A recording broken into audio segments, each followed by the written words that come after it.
सूचना तथा सञ्चार प्रविधि मन्त्रालय, सूचना तथा प्रसारण विभागले निकालिएको नेपाल परिचयको केही सामान्य ज्ञानहरू आज म तपाईहरुलाई बताउन गइरहेको छु। त्यसमध्ये सबैभन्दा पहिला नेपालको भौगोलिक परिचय। भौगोलिक अवस्थिति। नेपाल दक्षिण एसियामा अवस्थित भूपरिवेष्टित मुलुक हो। नेपाल 26 डिग्री 22 मिनेटदेखि 30 डिग्री 27 मिनेट उत्तरी अक्षांश र 30 डिग्री 4 मिनेटदेखि 88 डिग्री 12 मिनेट पूर्वी देशान्तरसम्म फैलिएको छ। नेपालले विश्वको कुल भूभागको 0.03%, एसिया महादेशको 0.3% र दक्षिण एसियाको 2.82% भूभाग ओगटेको छ। नेपाल एसियाका दुई विशाल मुलुक भारत र चीनको बीचमा पर्दछ। यो समुद्र अर्थात् बंगालको खाडीबाट करिब 1127 किमी टाढा छ। नेपालको क्षेत्रफल 1,47,181 वर्ग किमी अर्थात् 56,827 वर्ग माइल छ। नेपालको पूर्व पश्चिम लम्बाई 885 किमी र उत्तर दक्षिण सरदर चौडाई 193 किमी छ। यसको दक्षिणमा भारतको बिहार र उत्तर प्रदेश राज्य, पश्चिममा भारतको उत्तराखण्ड राज्य, पूर्वमा पश्चिम बंगाल, सिक्किम राज्य र उत्तरतर्फ चीनको स्वशासित क्षेत्र तिब्बत पर्दछ। नेपालको पारमाणविक समय दोलखा जिल्लामा पर्ने गौरीशंकर हिमाललाई काटेर गएको 86 डिग्री 15 मिनेट पूर्वी देशान्तरलाई आधार मानी निर्धारण गरिएको छ।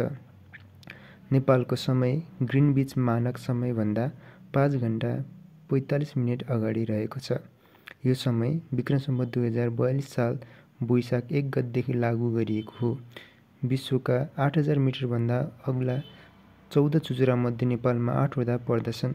6000 मिटर र सो भन्दा अग्ला चुचुरा 1300 वटा बढी छन्। मुस्ताङ इलाकामा मात्र यस्ता लगभग 301 चुचुराहरू रहेका छन्। नेपालमा हिमालयका साथसाथै कोशी, गण्डकी, कर्णाली जस्ता ठूला नदीहरू र रारा, फेवा, गोसाइँकुण्ड जस्ता सुन्दर तारहरू रहेका छन्।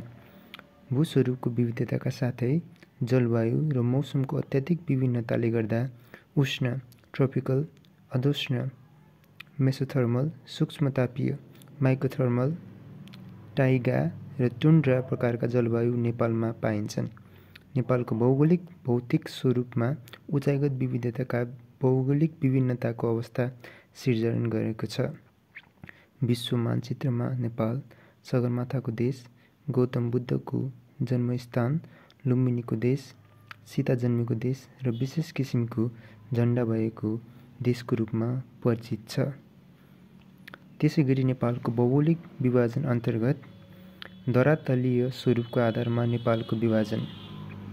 नेपालको भौगोलिक विभाजन विभिन्न आधारमा विभिन्न किसिमले गरिएको पाइन्छ। धरातलका आधारमा नेपालको भूभागलाई उत्तरदेखि दक्षिणसम्म क्रमशः 3 बृहत प्रदेशमा विभाजन गर्न सकिन्छ। त्यसमध्ये क हिमाली प्रदेश। नेपालको उत्तरी भेगमा उच्च पर्वत, तीव्र ढाल, उच्चतम चुचुराहरू, गहिरा घाटी र खोजका ठाडा भिरयुक्त भूस्वरूप भएको तथा निस, सेल, स्लेट, ग्रेनाइट, क्वाजराइट, नुन, चुन आदि चट्टानबाट निर्मित हिमाली क्षेत्रले नेपालको 15% भूभाग समेटेको छ। करिब 25 देखि 50 किलोमिटर उत्तर दक्षिण चौडाइभित्र फैलिएको हिमाली प्रदेश समुद्र सतहदेखि करिब 3000 मिटर भन्दा माथिको उचाइमा अवस्थित छ। हिमालय नेपालको उत्तरतर्फ मात्र नभई उत्तरी नेपाल सरहदबाट दक्षिणतर्फ हिमाली श्रृङ्खला देखिने नेपालका धेरै भूभाग छन्। जस्तै अन्नपूर्ण र गङ्गापूर्ण हिमालको उत्तरतर्फ मनाङ, मुस्ताङ आदि नेपालका क्षेत्र पर्दछन्। अन्नपूर्ण र गङ्गापूर्ण हिमालको उत्तरतर्फ मनाङ, मुस्ताङ आदि नेपालका क्षेत्र पर्दछन्। धौलागिरी, चुरेन हिमालयको उत्तरमा मुस्ताङ तथा डोल्पाका भूभाग पर्दछन्। यी क्षेत्रबाट हिमालय दक्षिणतर्फ देखिन्छन्। विश्वका उच्चतम र मनोरम हिमाली टाकुराहरू नेपालको हिमालय खण्डमा छन्। कञ्चनजङ्घा, जनक, उम्बक, महालङ्गुर, रोलबालिङ, पुमरी, जुगल, लाङटाङ, गणेश, सेराङ, कुटाङ, मन्सिरी, पेरी, लुगुला, दामोदर, नीलगिरी, अन्नपूर्ण, धौलागिरी, मुस्ताङ, गौतम, पाल्छुङ, हमगा, कान्जिरोबा, कान्ति, गोर्खा, चाङला, चण्डी, नालाकङ्कर, गुराँस पूर्वदेखि क्रमशः पश्चिमतर्फ फैलिएका प्रसिद्ध 28 हिमश्रृङ्खला हुन्। यी श्रृङ्खला अधिकतम भोट तिब्बतका सीमावर्ती क्षेत्रमा रहेका छन्। हिमाली प्रदेश नदीनालाहरूका कारण कैयौँ ठाउँमा विशृङ्खलित भएको छ। फोटोमा माछापुच्छ्रे हिमाल गण्डकी रहेको छ। हिमाली क्षेत्रको आर्थिक गतिविधि सीमित छ। खण्डित कृषि भूमिको अभावमा उब्जनी न्यून हुने हुँदा कृषि नगर्ने भए पनि याक, भेडा, च्याङ्ग्रा, घोडा आदि पशुपालन र जडीबुटीमा यो क्षेत्र सम्पन्न छ। उनका गलैँचा, राडी, पाखा बुन्ने घरेलु उद्योगहरू रहेको पाइन्छ। पर्यटन उद्योग, जडीबुटी र पर्यावरण सम्पदा यहाँका महत्त्वपूर्ण स्रोत हुन्।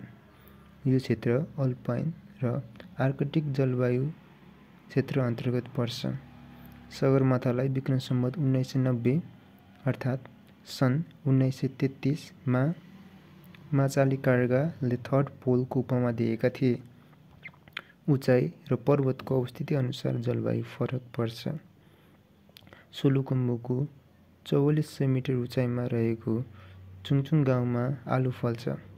2800 मिटर उचाइमा रहेको मुस्ताङको जमसोममा 200 मिलिमिटर वर्षा हुन्छ। यस्ता उच्च हिमालका खेतीयोग्य जमिन सोलुखुम्बु, मनाङ, मुस्ताङ र डोल्पा जिल्लामा पाइन्छ। करिब 5000 मिटरदेखि 6 देखि 12 महिनासम्म हिउँ रहन्छ।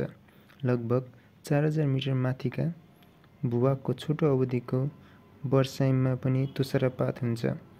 4000 देखि 5000 मिटरसम्म होचो झाङ झाडी अर्थात् जडीबुटी पाइन्छ।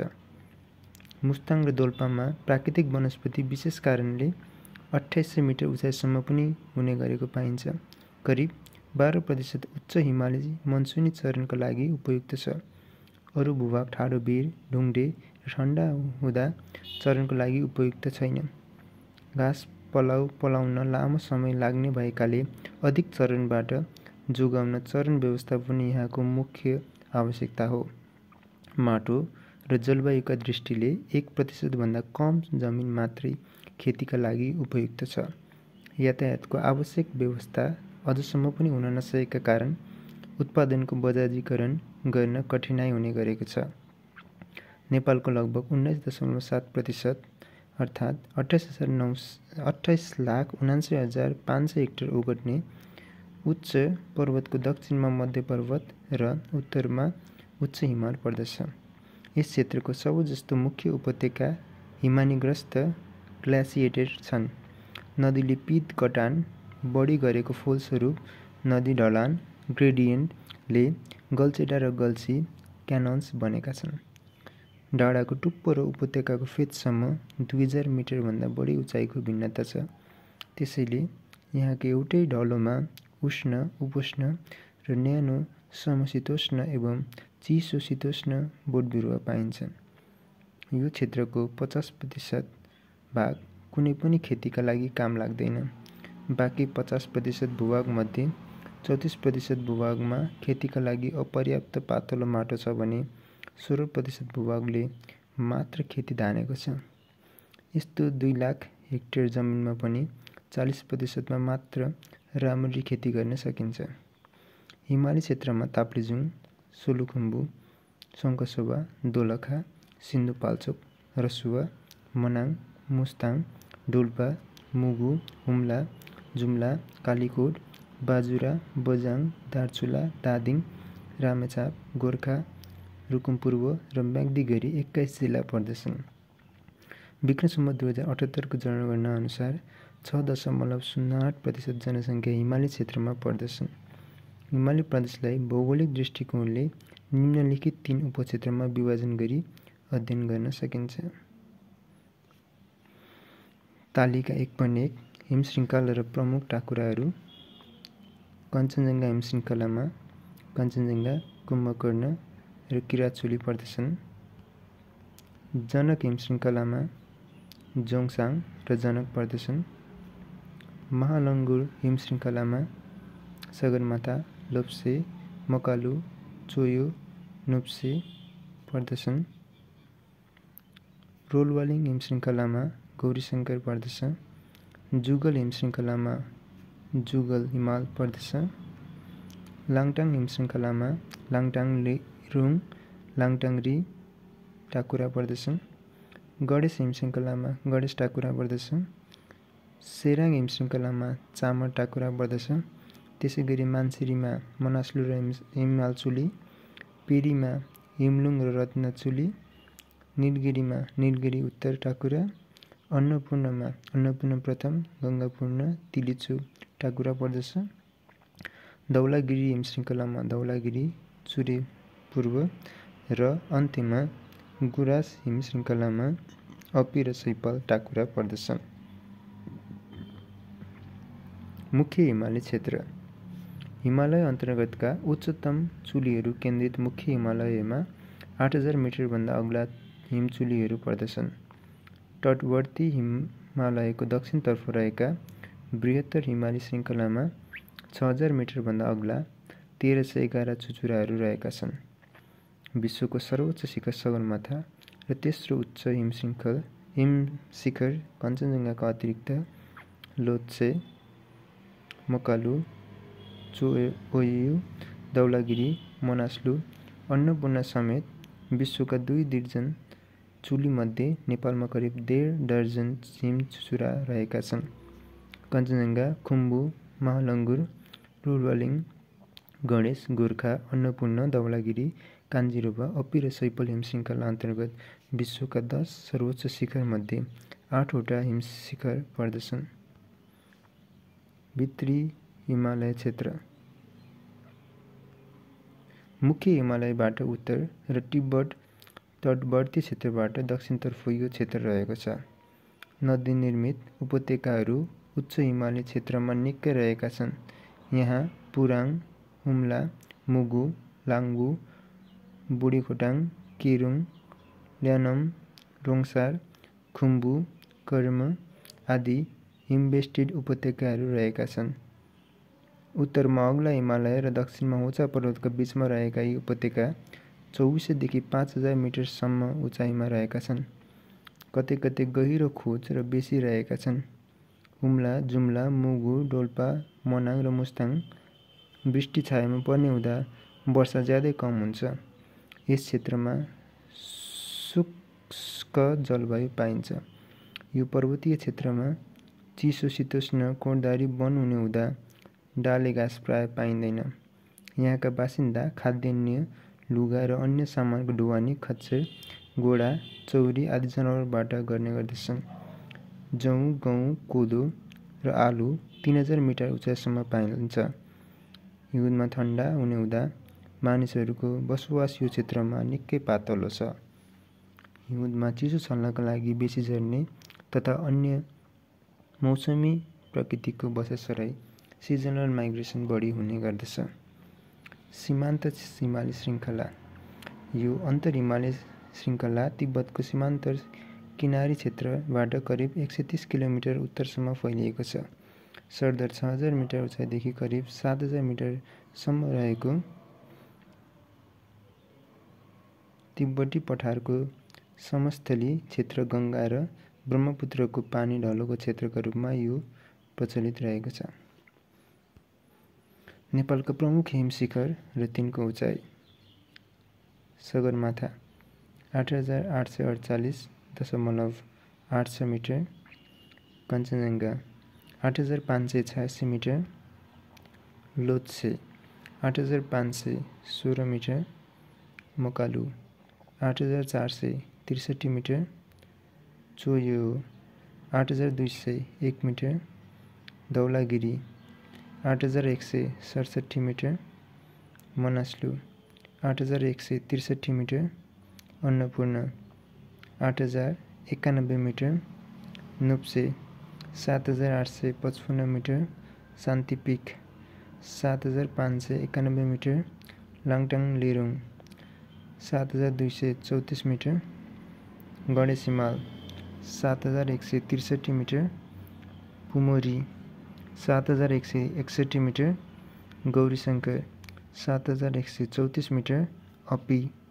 7132 metre, Machapuchare 6993 metre, Saipal 7031 metre, Kanjiroba 6883 metre, Ama Dablam 6812 metre, Jugal 6535 metre, Drikuti 6364 metre, हिमचुली 7893 metre.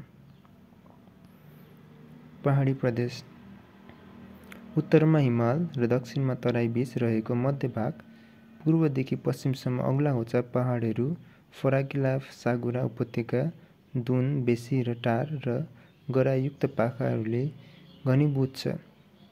दक्षिणमा समुद्री सतहबाट करिब 300 मिटरदेखि उत्तरमा 3000 मिटरसम्मका भूभागहरू ओगटेर 75 किलोमिटरदेखि 125 किलोमिटरसम्म चौडा भई विस्तारित भएका छन्। सबभन्दा बढी भूभाग यस क्षेत्रले ओगटेको हुँदा नेपाललाई पहाडी मुलुक पनि भनिन्छ। यहाँ विशेषतः निस, स्लेट, बेल र ग्रेनाइट जस्ता चट्टानहरू पाइन्छ। त्यसैगरी अन्य भागमा चुरे पर्वत श्रेणी, महाभारत श्रेणी, मध्यभूमि श्रेणी पर्दछन्। काठमाडौँ उपत्यका काठमाडौँ, ललितपुर र भक्तपुर गरी 3 जिल्ला काठमाडौँ उपत्यकामा समावेश गरिएका छन्। भौगोलिक, सामाजिक, सांस्कृतिक तथा प्रशासनिक दृष्टिकोणले समेत एक छुट्टै पहिचान भएको काठमाडौँ उपत्यका समुद्री सतहबाट करिब 1337 मिटर उचाइमा रहेको छ। विक्रम सम्वत 2078 को जनगणना अनुसार नेपालको काठमाडौँ उपत्यकामा कुल जनसङ्ख्याको 10.3% जनसङ्ख्या बसोबास रहेको छ। पहाडी प्रदेशमा अवस्थित मुख्य उपत्यकाहरू र तिनीहरूको उचाइ। काठमाडौँ 1337 मिटर उचाइ, जिल्लाहरू काठमाडौँ, भक्तपुर र ललितपुर। त्रिशुली 579 मिटर उचाइ, जिल्ला नुवाकोट। पोखरा 819 मिटर उचाइ र जिल्ला कास्की। पाँचखाल 871 मिटर उचाइ, जिल्ला काभ्रेपलाञ्चोक। बनेपा 1554 मिटर उचाइ, जिल्ला काभ्रेपलाञ्चोक। पाटन 1534 मिटर उचाइ, जिल्ला बैतडी। धुनीबेसी 850 मिटर उचाइ, जिल्ला धादिङ। दाङ 663 मिटर उचाइ, जिल्ला दाङ। सुर्खेत 664 मिटर उचाइ, जिल्ला सुर्खेत। उदयपुर 360 मिटर उचाइ, जिल्ला उदयपुर। त्यसैगरी अन्य प्रदेशमा तराई प्रदेश, मध्य तराई, भाबर क्षेत्र, भित्री मधेस आदि रहेका छन्।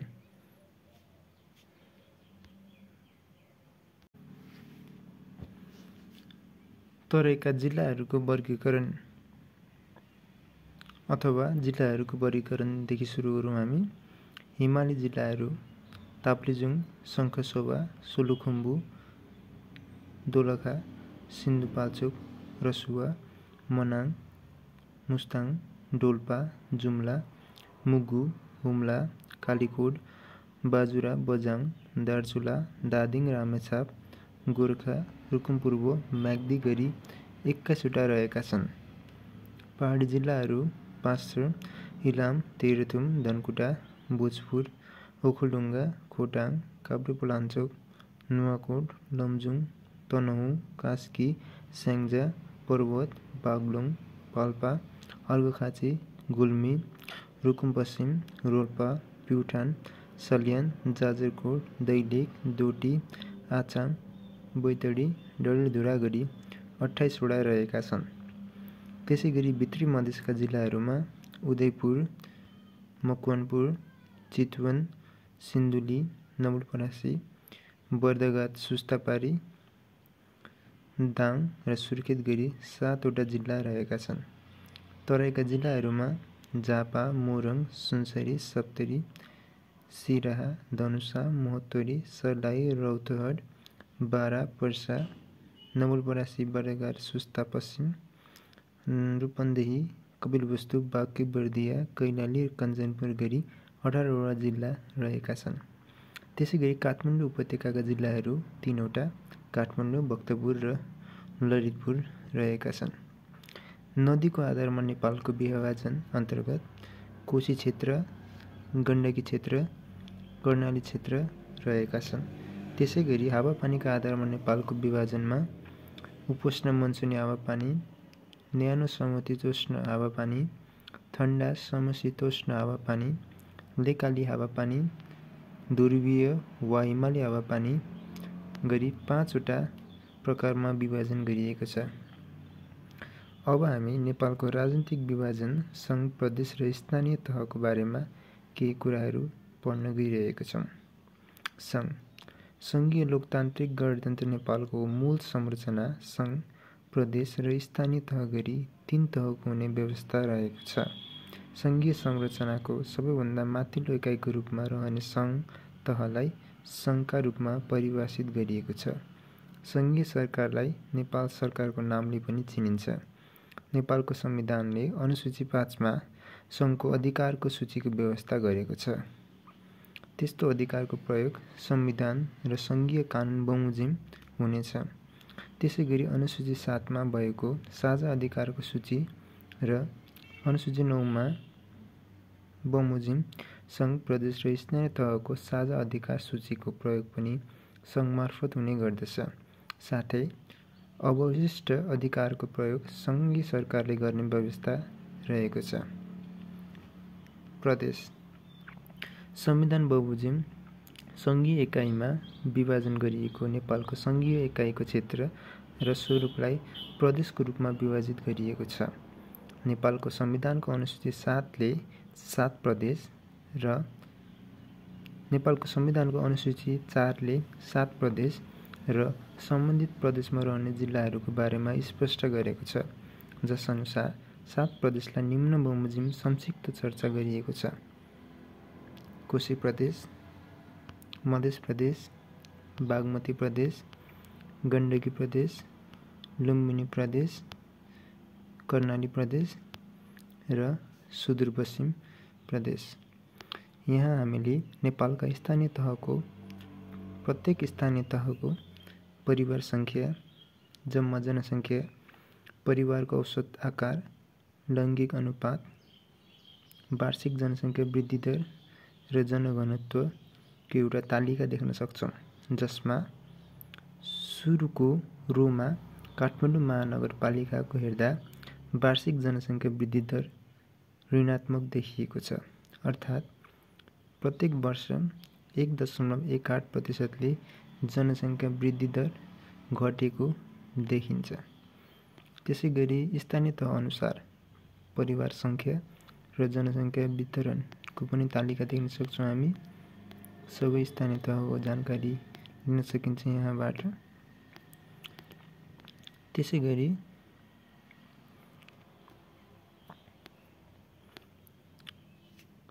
तालिका नम्बर 1.8 मा नदी किनारमा अवस्थित नगरहरूको बारेमा जानकारी दिएको छ।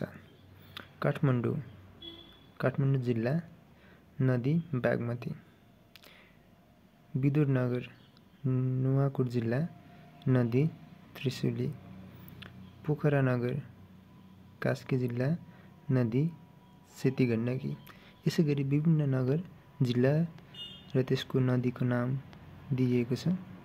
नेपालका प्राकृतिक स्रोत र साधनहरूमा भूमि पनि पर्दछ मुख्य रूपमा, र भूमिको व्यवस्था गरिएका नेपालका अभ्यासहरूको बारेमा यहाँ दिइएको छ। रेकर भूमि, बिर्ता भूमि, गुठी भूमि, किपट भूमि गरेर 5 प्रकारका।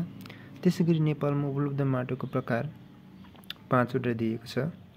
पागो माटो, यो तराईमा पाइन्छ, विशेष गरी चिम्टाइलो चिप्टो माटोको रूपमा प्रचलित छ। बलौटे पत्थरी र माटो, यो बाबर प्रदेश भित्री प्रदेशमा पाइन्छ, यो नदीले जम्मा भएको माटोको रूपमा प्रचलित छ। त्यसै गरी रातो फुस्रो माटो, यो महाभारत क्षेत्रमा पाइन्छ, भिरहरू टुक्रेर चट्टानमा झारपातहरू मिसिएर बनेको पत्रे चट्टानको रूपमा यो प्रचलित छ। त्यसै गरी तलैया माटो, यो उपत्यकामा हुने तालहरू सुकेर त्यहाँ माटो मिलेर बनेको माटोलाई तलैया माटो भन्ने चलन छ। हिमाली माटो हिमनदीले थुपारेको माटो, बालुवा, कङ्कड, पत्थरहरूको मिश्रणबाट बनेको माटोलाई हिमाली माटो भनिन्छ। नेपालको भूमि सम्बन्धी कानुनी व्यवस्था र भूउपयोगमा भूमि र भूउपयोग नेपालको संविधानले जारी गरेको त्यसअनुसारको व्यवस्था भूमि सम्बन्धी ऐन 2021, भूउपयोग ऐन 2076, त्यसैगरी भूमि सम्बन्धी केही ऐन र नियमहरूमा स्थानीय सरकार सञ्चालन ऐन 2074, भूउपयोग नीति 2072, भूमि सम्बन्धी नियमावली 2021, भूमि सम्बन्धी समस्या समाधान गर्न गठन आदेश गरिएको व्यवस्था 2076। वनको बारेमा पनि यहाँ केही दिएको छ। वनलाई 5 प्रकारमा वर्गीकरण गरिएको छ। उष्ण प्रदेशीय सदाबहार जङ्गल, समशीतोष्ण पतझर जङ्गल, समशीतोष्ण सदाबहार कोणधारी जङ्गल, लेकाली वनस्पति वा घाँसे मैदान, शीत मरुभूमिको वनस्पति आदि इत्यादि। र खनिजमा नेपालमा खनिज संसाधनका सम्भाव्य क्षेत्र भनेर एउटा तालिका दिएको छ, जसमा फलाम, फुलचोकी, ठोसे, चितवन, कुलेखानी, भैँसे, प्युठान, बझाङ, डोटी, जन्तर, लब्धी, फर्पिङमा पाइन्छ। त्यसैगरी तामा, तामाकोसी, सीमाखानी, कुलेखानी, बुद्धखोला, वाप्सा, बाह्रविसे, मार्फा, बन्दीपुर, ओखलढुङ्गा, इलामडाँडा, म्याग्दी आदिमा पाइन्छ। यसैगरी विभिन्न प्रकारका खनिजहरू चुनढुङ्गा, सिसा जस्ता, गन्धक, खैरी, स्लेट, मार्बल, गेरु, कोइला, पेट्रोलियम, ग्यास, सुन, चाँदी, कोवल, सोडा, सिधेनुन, बिरेनुन र अन्य दुर्लभ धातुहरू, त्यसैगरी निकेल, म्याग्नेसाइटहरूको सम्भाव्य क्षेत्र पनि यो टेबलमा यो तालिकामा दिएको छ।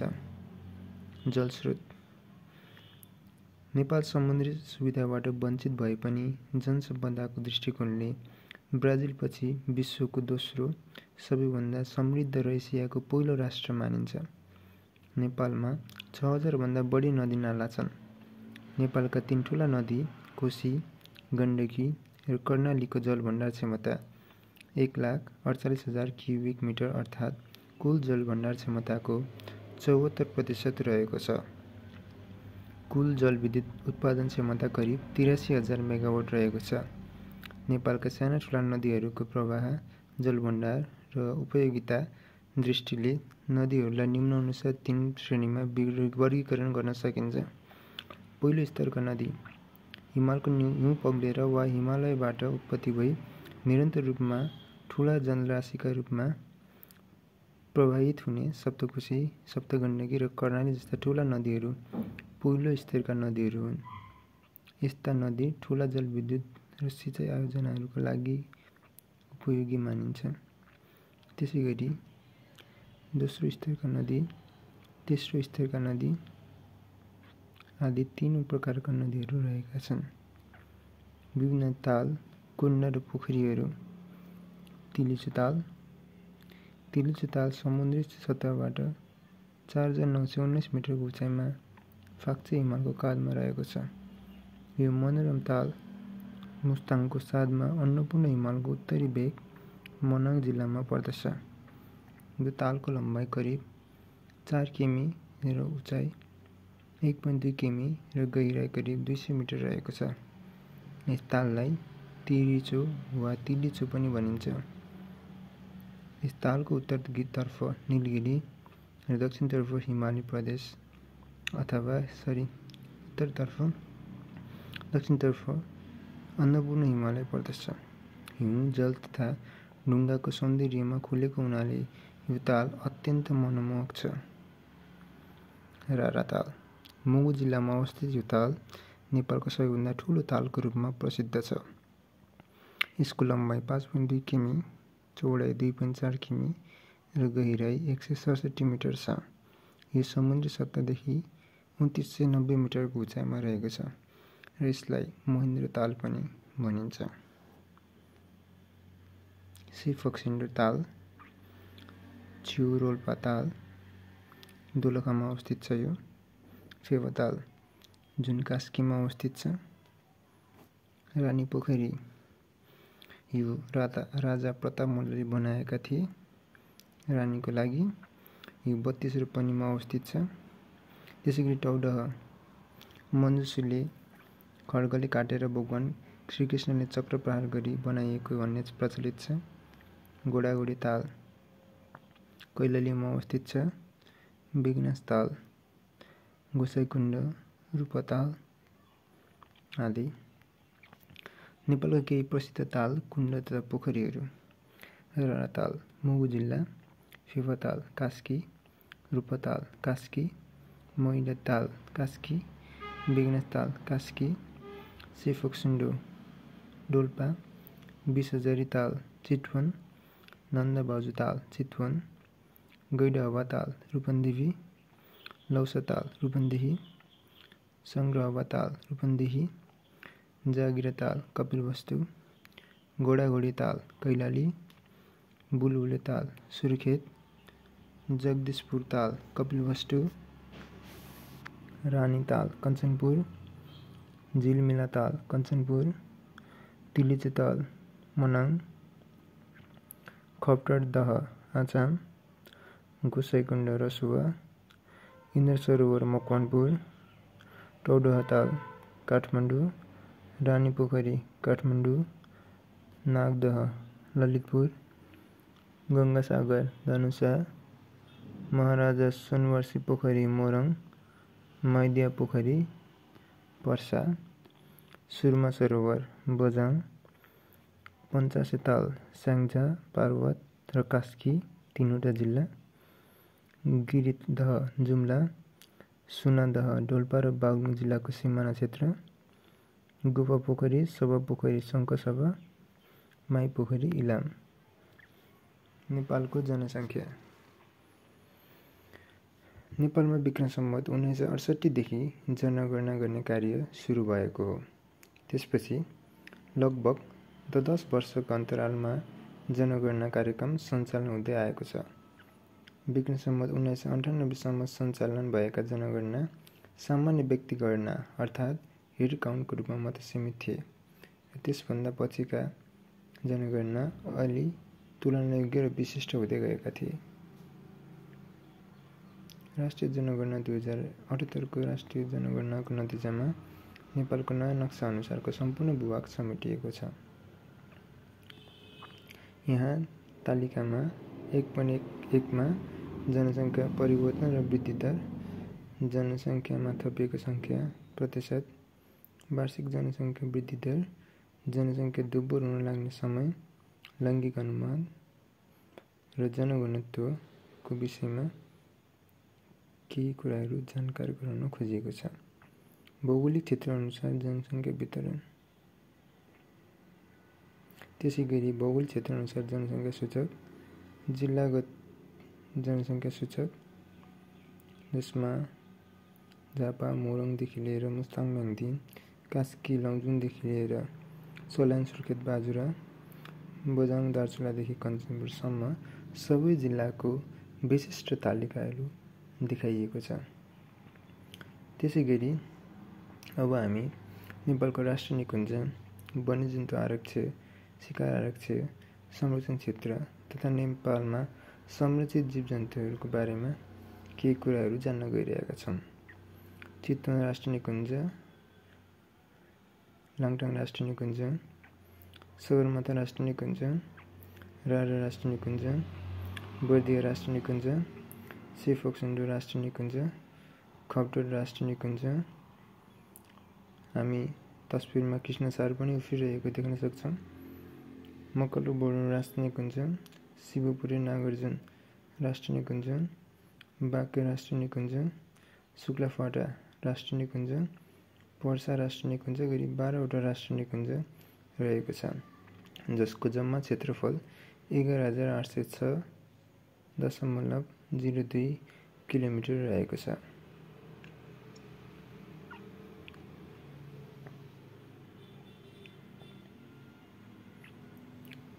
नेपालका शिकार आरक्षणमा ढोरपाटन शिकार आरक्षण, अन्नपूर्ण संरक्षण क्षेत्र, कञ्चनजङ्घा संरक्षण क्षेत्र, मनासले संरक्षण क्षेत्र, कृष्णसार संरक्षण क्षेत्र, गौरीशङ्कर संरक्षण क्षेत्र, अपिनाम्पा संरक्षण क्षेत्र आदि पर्दछन्।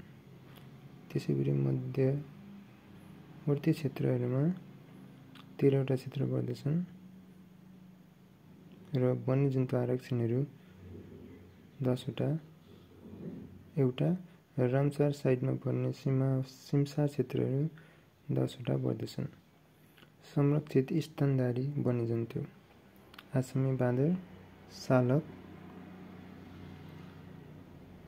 हिस्सीपट खरायो, सोस, ब्वासो, हिमाली खैरा भालु, आब्रे, लिङसाङ, सिलो, चरीबाघ, लिङ्कास, द्वासे चितुवा, बाघ, हिम चितुवा, जङ्गली हात्ती, एकसिङे गैंडा, पुड्के बँदेल, कस्तुरी मृग, बाह्रसिङे, गौरी गाई, जङ्गली याक, अर्ना, नायन, चिरु, कृष्णसार, चौका, उडार आदि पर्दछन्। त्यसैगरी संरक्षित पंक्षीमा कालो गरुड, सेतो गरुड, सारस, चिरकालिज, डाफे, मुनाल आदि पर्दछन्। त्यसैगरी अन्यमा खरमुजुर, सानो खरमुजुर र राजधनेश पनि संरक्षित पंक्षीमै पर्दछन्। घस्रने हिँड्ने संरक्षित वन्यजन्तुमा अजिङ्गर, घडियाल र सुनगोरु 3वटा पर्दछन्। यहाँ अन्य केही बहुमूल्य वनस्पतिको बारेमा पनि दिएको छ, जस्तै यार्सा गुम्बा, यसको महत्त्व, यसको अवस्थिति, यसको कस्तो छ, रोप्ने तरिका, फल्ने तरिका र कहाँ पाइन्छ, यसलाई कसरी उत्खनन निकालिन्छ, कसरी बेचिन्छ, यसको मूल्य के कस्तो छ भन्ने जानकारी दिएको छ। अब हामी नेपालको संक्षिप्त ऐतिहासिक रूपरेखाको बारेमा खोज्न गइरहेका छौँ।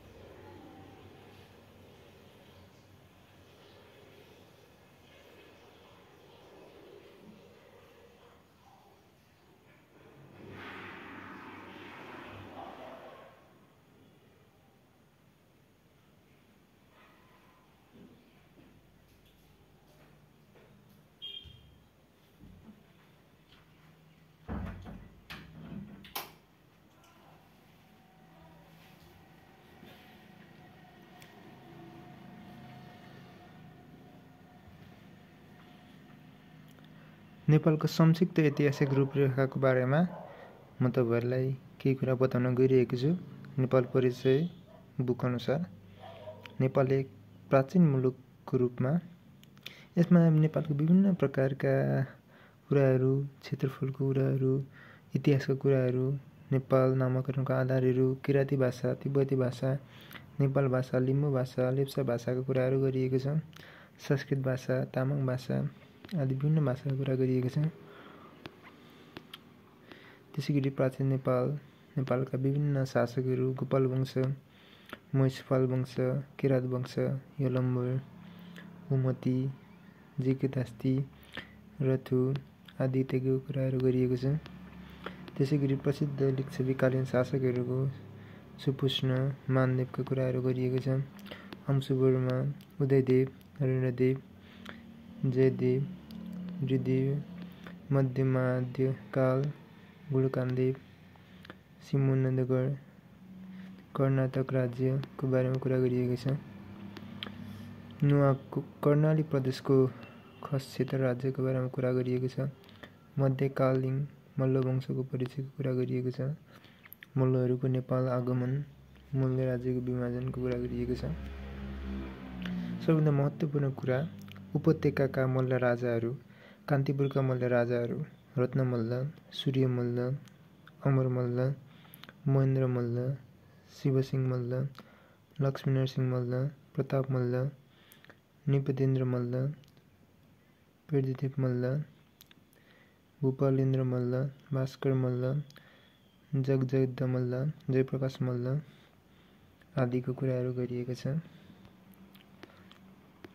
केही मल्लकालीन राजाहरूको कृतिहरू जयस्थिति मल्ल, यक्ष मल्ल, रत्न मल्ल, महेन्द्र मल्ल, लक्ष्मीनरसिंह मल्ल, प्रताप मल्ल, जयप्रकाश मल्ल, सिद्धिनरसिंह मल्ल, जगदेती मल्ल, भूपेन्द्र मल्लको कुराहरू गरिएको छ।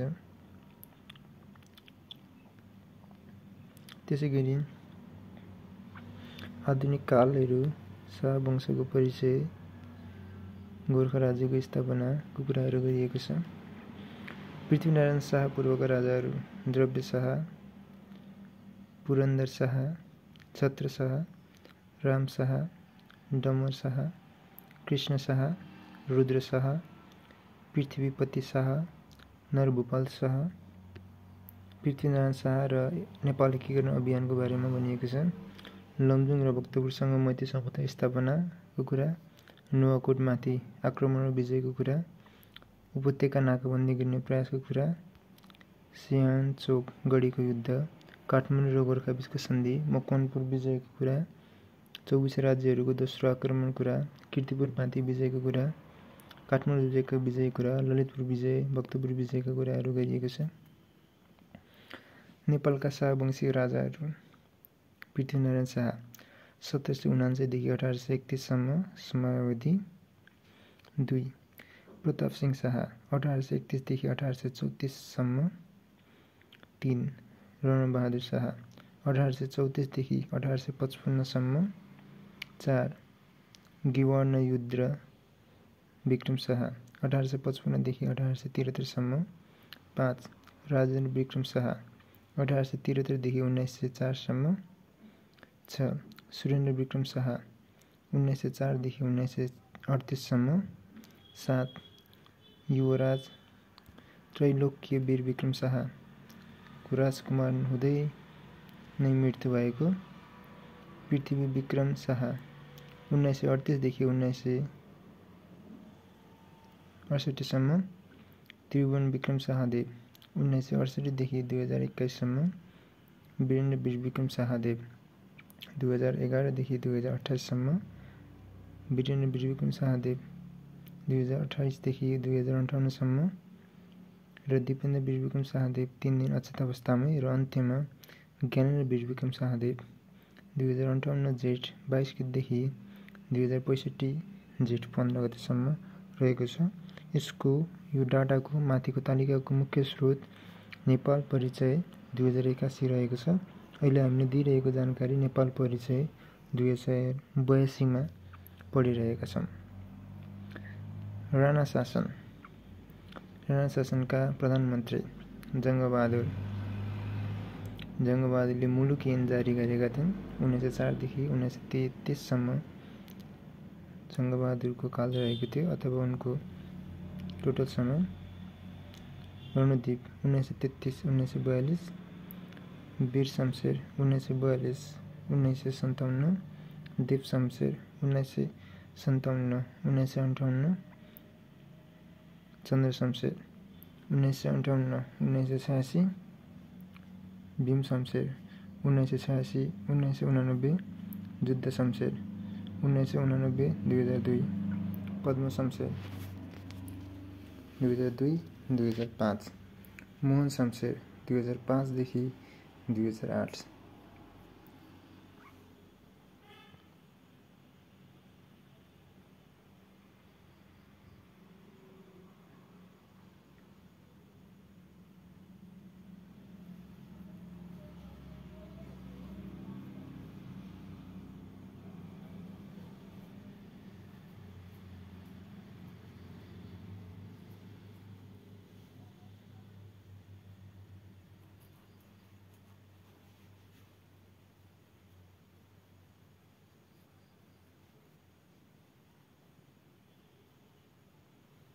राणा कालपछिको राजनीतिक विकासको बारेमा केही भनिएको छ। 2007 देखि 2017 सालसम्मका घटनाक्रमको बारेमा भनिएको छ। नेपाली काङ्ग्रेसको एकमाना मन्त्री परिषद, बहुदलीय संयुक्त मन्त्रीमण्डल, शाही सल्लाहकार सरकार, 50% मन्त्रीमण्डल, डाक्टर A.I. सिंहको सरकार, राजा महेन्द्रको प्रत्यक्ष शासन, 2015 सालको महानिर्वाचन र त्यसको परिणाम, पहिलो सरकार निर्वाचित सरकार, विक्रमसम्म 2017 देखि 37 सालसम्मका 2 दशक, राष्ट्रिय निर्देशन मन्त्रालयको स्थापना, जनमत सङ्ग्रह 2037, जनमत सङ्ग्रहदेखि जनआन्दोलनसम्म,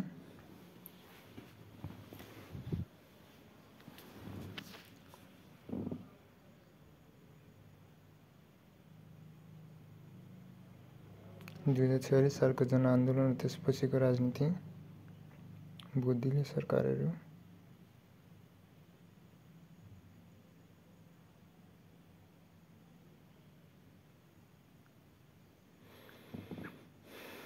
फोटोमा दोस्रो जनआन्दोलन 2062-63 को झलक देखाइएको छ, जुन चाहिँ सादा तस्बिर छ। त्यसैगरी विस्तृत शान्ति सम्झौता, शेरबहादुर देउवा, स्वर्गीय गिरिजा प्रसाद कोइराला, पुष्पकमल दाहाल प्रचण्ड, माधव कुमार नेपाल लेख्दछौँ फ्रन्टलाइनमा। त्यसैगरी पछाडि केपी शर्मा ओली, सुभाष चन्द्र नेमान आदि शीर्ष नेताहरू देख्न सकिन्छ। नेपालका प्रधानमन्त्री अवधिको आधारमा भीमसेन थापा 1863 देखि 1894 सम्म, त्यसैगरी क्रमशः अन्य प्रधानमन्त्रीहरू सँगसँगै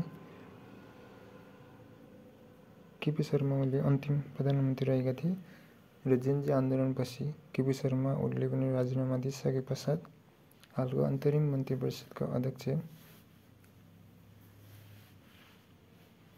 पूर्व प्रधान न्यायाधीश सुशीला रहेकी छिन्।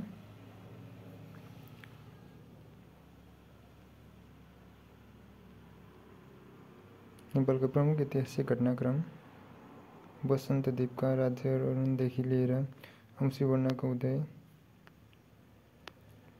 काठमाडौँको विजय, ललितपुरको विजय, भक्तपुर विजय, औलो पर्व, योजना कलेजको स्थापना, लाइब्रेरी पर्व, नेपाल अधिराज्यको संविधान, नेपालको ऐतिहासिक संविधान सभाको निर्वाचन, नेपालको संविधानको संशोधन, राष्ट्रपतिमा रामचन्द्र पौडेल निर्वाचित आदि। नेपालको संवैधानिक विकासक्रम, नेपाल सरकारको वैधानिक कानुन 2004, नेपालको अन्तरिम शासन विधान 2007, नेपाल अधिराज्यको संविधान 2015, नेपालको संविधान 2019, नेपाल अधिराज्यको संविधान 2047, नेपालको अन्तरिम संविधान 2063,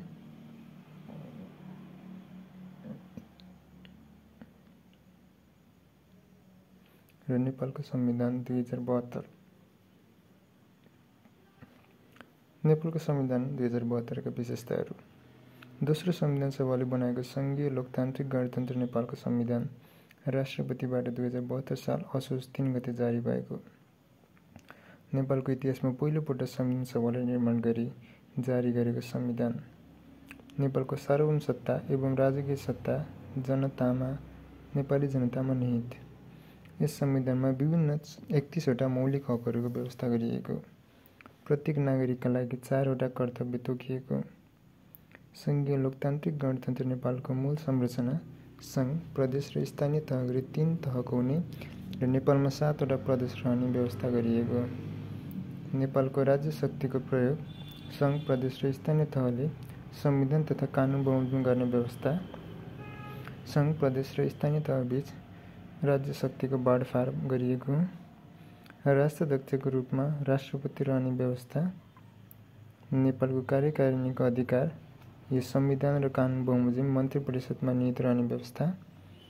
राष्ट्रपति र उपराष्ट्रपतिको निर्वाचन फरक फरक लिङ्ग वा समुदायको प्रतिनिधित्व हुने गरी गर्नुपर्ने व्यवस्था। 272 संसदीय 275 सदस्यीय प्रतिनिधि सभा र 59 सदस्यीय राष्ट्रिय सभा नामका 2 सदन सहितको एक संघीय व्यवस्थापिकाको व्यवस्था। सङ्घीय सदनमा प्रतिनिधित्व गर्ने प्रत्येक राजनीतिक दलबाट निर्वाचित कुल सदस्य सङ्ख्याको कम्तीमा 1/3 सदस्य महिला हुनुपर्ने प्रावधान। प्रतिनिधि सभाका सभामुख र उपसभामुख मध्ये एकजना महिला हुने गरी निर्वाचन गर्नुपर्ने व्यवस्था गरिएको। राष्ट्रिय सभाको अध्यक्ष र उपाध्यक्ष मध्ये एकजना महिला हुने गरी निर्वाचन गर्नुपर्ने व्यवस्था। प्रधानमन्त्री नियुक्ति भएको पहिलो 2 वर्षसम्म र एक पटक राखेको अविश्वासको प्रस्ताव असफल भएको 1 वर्षभित्र अविश्वासको प्रस्ताव पेश गर्न नपाउने व्यवस्था। नेपालको सार्वभौमिकता, भौगोलिक अखण्डता, स्वाधीनता र जनतामा निहित सार्वभौम सत्ताको प्रतिकूल हुने गरी यो व्यवस्था यो संविधान संशोधन गर्न नसकिने। प्रदेशको कार्यकारिणी अधिकार यो संविधान र प्रदेश कानुन बमोजिम प्रदेश मन्त्री परिषदमा निहित हुने। प्रत्येक प्रदेशमा नेपाल सरकारको प्रतिनिधि रूपमा राष्ट्रपतिद्वारा नियुक्त प्रदेश प्रमुख रहने व्यवस्था। प्रदेशको मन्त्री परिषदको मुख्यमन्त्रीको अध्यक्षतामा गठन हुने। प्रदेशको व्यवस्था विकास एक सदनात्मक हुने र यसको नाम प्रदेश सभा रहने। प्रदेश सभाका 60% सदस्य पहिलो हुने निर्वाचन प्रणाली बमोजिम र 40% सदस्य समानुपातिक निर्वाचन प्रणाली बमोजिम निर्वाचित हुने व्यवस्था। स्थानीय तहको कार्यकारिणी अधिकार यो सङ्घीय संविधान कानुनको अधीनमा रही गाउँपालिका र नगरपालिकामा निहित रहने।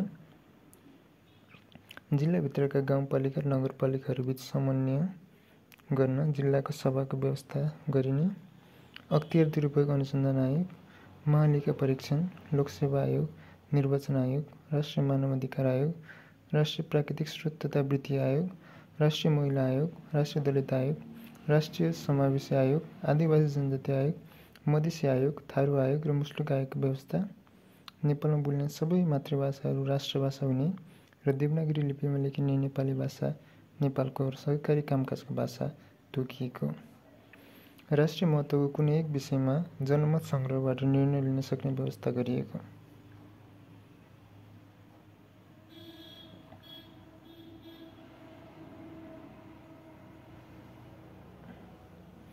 नेपालको संविधानमा उल्लेखित मौलिक हक र कर्तव्य।